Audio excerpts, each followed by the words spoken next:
L'audace provoque le miracle. Je recommence, l'audace provoque le miracle. L'audace peut être définie ici comme la dièse qui ne connaît ni obstacle ni limite. C'est l'attitude d'une personne qui entreprend des actions qui vont parfois dans le sens contraire des choses établies ou encore imposées par la nature ou encore par l'homme.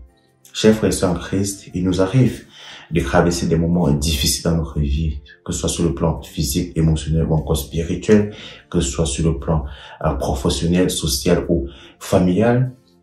Des situations où on a essayé en vain de trouver des solutions, où on a tout mis en œuvre pour pouvoir avoir une solution par rapport à ces situations, mais qui se sont soldées par aucune solution. Et qu'est-ce qu'il nous reste à faire? Il nous reste juste une chose à faire, c'est d'oser, c'est d'avoir l'audace qui va nous permettre de provoquer et d'obtenir notre miracle et d'être restauré. D'où le thème de mon message aujourd'hui, l'audace qui provoque le miracle. Bonsoir à tous et bienvenue dans le cadre de notre programme Parole de vie. Je suis très heureux de vous accueillir. Et vous le savez déjà, le thème de mon message aujourd'hui, c'est l'audace qui provoque le miracle. Je vais vous présenter deux cas dans la Bible, deux personnes qui, grâce à l'audace, ont provoqué le miracle dans leur vie et ont reçu leur guérison et ont été restaurés après plusieurs années de servitude. Avant de commencer ou d'entrer vivement dans mon message aujourd'hui, j'aimerais inviter ceux-là qui m'écoutent pour la première fois et qui ne se sont pas encore abonnés à la chaîne. Abonnez-vous pour ne manquer aucune de mes vidéos. Elle est gratuite et le plus important, n'oubliez pas de cliquer sur la cloche de notification pour être notifié chaque fois que je poste du contenu sur ma plateforme YouTube. Je profite aussi de l'occasion pour vous inviter à partager les contenus que je partage sur ma chaîne YouTube pour permettre de toucher le plus grand nombre de personnes et pour édifier également le plus grand nombre de personnes et propager la bonne nouvelle à travers le monde et de gagner les âmes. Les amis, laissez-moi présent partager deux cas avec vous dans la Bible. Deux personnes qui, après plusieurs années de servitude, après avoir été captifs de l'ennemi après plusieurs années, ont dit ça suffit, nous n'en pouvons plus, nous allons provoquer ce miracle et obtenir notre guérison. Premier cas que j'aimerais vous présenter, c'est la femme qui avait la perte de sang. Vous voyez cette femme, quand Jésus est arrivé dans la ville, elle est venue, il y avait une grande foule et elle s'est dit en elle-même, si je touche seulement le bord du vêtement de Jésus, je serai guéri. Malgré la foule vieille qu'elle était, malgré les mouvements qui se passaient autour, au point où c'était impossible pour cette personne de se faufiler, etc. Elle pouvait même être bousculée, elle pouvait être écrasée par la foule, mais elle s'est dit en elle-même, si je touche seulement le bord de vêtement de Jésus-Christ de Nazareth, je serai guéri. Elle n'a même pas dit, je veux même pas qu'il impose les mains sur moi, je veux juste toucher le bord de son vêtement. Quelle foi, les amis, quelle audace. Et elle a eu l'audace d'aller toucher malgré la foule, elle a traversé toute la foule, elle a faufilé et elle a touché le bord du vêtement de Jésus et elle a obtenu sa guérison. Puisqu'à l'instant qu'elle a fait cela, elle a été guérie. La perte de sang s'est stoppée et Jésus a senti qu'une force était quittée en lui. Il s'est même retourné pour demander qui vient de me toucher. Et ses disciples à lui répondre, Seigneur, regarde la foule autour de toi. Les gens te bousculent, les gens te touchent, etc.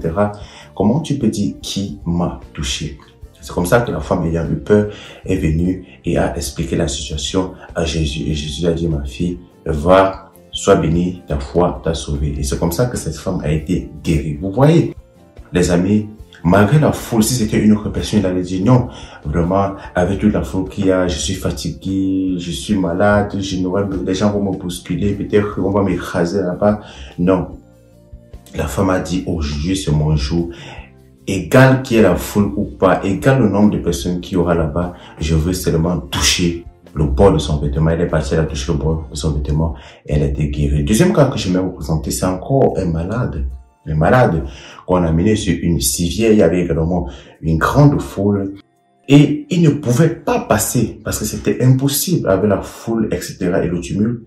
Ils ont dit, mais qu'est-ce qu'on va faire? Comment on va faire pour atteindre Jésus, pour aller vers Jésus pour que le malade qui est sur la civière puisse être guéri. C'est comme ça qu'ils ont eu l'idée, je crois, de passer par le toit, par des crues, etc., jusqu'à arriver où Jésus était. Et Jésus, ayant vu leur foi, les a dit, waouh, qu'est-ce qui vous a amené à prendre tout ce chemin, etc. Pour me rencontrer, ils ont expliqué la situation, et c'est comme ça que Jésus a dit au malade qui était sur la civière, lève-toi, prends ta civière et marche, etc. Et c'est comme ça qu'il a reçu sa guérison. Vous voyez, les amis, malgré les obstacles qu'il y avait sur leur chemin, ils ont dit, aujourd'hui, c'est aujourd'hui, on va seulement voir Jésus, on va seulement obtenir notre miracle de Jésus. C'est comme ça que le malade a obtenu sa guérison. Il y a des situations dans notre vie qui se présentent où, les amis, il n'y a qu'une seule chose à faire. C'est d'oser. C'est d'être audacieux face à la situation. Vous avez déposé un concours. Vous avez fait un concours. Vous avez déposé vos demandes d'emploi dans une entreprise. On vous dit, par exemple, qu'on ne prend plus les candidatures des gens qui veulent postuler, etc. Une autre personne va rentrer chez lui et va dire, vraiment, c'est fini pour moi, oh, je suis arrivé en retard. Mais une autre personne va dire, même si les candidatures sont finies, je vais rédiger mon CV et je vais aller déposer. Et les amis, qui sait si c'est cela, si c'est ce moment précis qui va vous permettre d'avoir votre boulot. Vous pouvez être malade, vous partez à l'hôpital. Le médecin, après avoir fait un diagnostic, vous dit votre maladie ne peut être soignée. Mais avec toute l'audace que vous avez, en sachant devant le trône, devant le tel sur lequel vous vous tenez, vous allez dire, docteur, toi en tant qu'homme avec tes machines, etc., oui, ta machine dit que cette maladie n'est pas guérissable. Mais je sais un Dieu qui est au-dessus de tous les dieux. Un Dieu qui agit, qui répond, qui guérit. Et je reviendrai demain faire le même examen. Et croyez-moi, je serai guéri. Et je serai restauré. Vous n'allez plus voir cette maladie dans mon sang. Il y a plein d'exemples que je peux prendre, les amis, où il faut être audacieux. Je pense qu'il y a aussi un autre cas dans l'Ancien Testament où David, je crois, se retrouve dans le temple. Il n'était pas permis de manger les pains qui étaient placés sur l'autel, mais il a mangé. Vous voyez, il a mangé parce que c'était permis uniquement aux sacrificateurs de toucher ces pains-là. Mais David a pris le pain et il a mangé, il a même donné à ceux qui étaient avec lui. Et vous voyez, il a osé une chose par rapport à une circonstance, par rapport à une situation, quelque chose qui n'était pas permis. L'audace, c'est une action qui défie parfois les lois de la nature. Vous voyez, Jésus, par exemple, lorsqu'il était couché dans la barque et qu'il était en train de traverser, les vents ont commencé à souffler, les hommes ont commencé, ses disciples, autant pour moi, ses disciples, Jésus était couché dans la barque, le vent a commencé à souffler, ses disciples ont commencé à avoir peur et il s'est levé et il a menacé les vents et les vents se sont calmés. Vous voyez, il y a des actions qui défient les lois de la nature. Vous voyez, des actions qui défient les lois de la nature. Et pour ça, vous devez être audacieux, vous devez être audacieux. Et bien évidemment, cela doit s'accompagner d'une foi profonde en Jésus-Christ de Nazareth. Et croyez-moi, quelle que soit la situation que vous vivez actuellement, soyez audacieux et croyez que vous allez avoir le miracle. Croyez que vous allez avoir la solution par rapport à vos problèmes et la solution va arriver.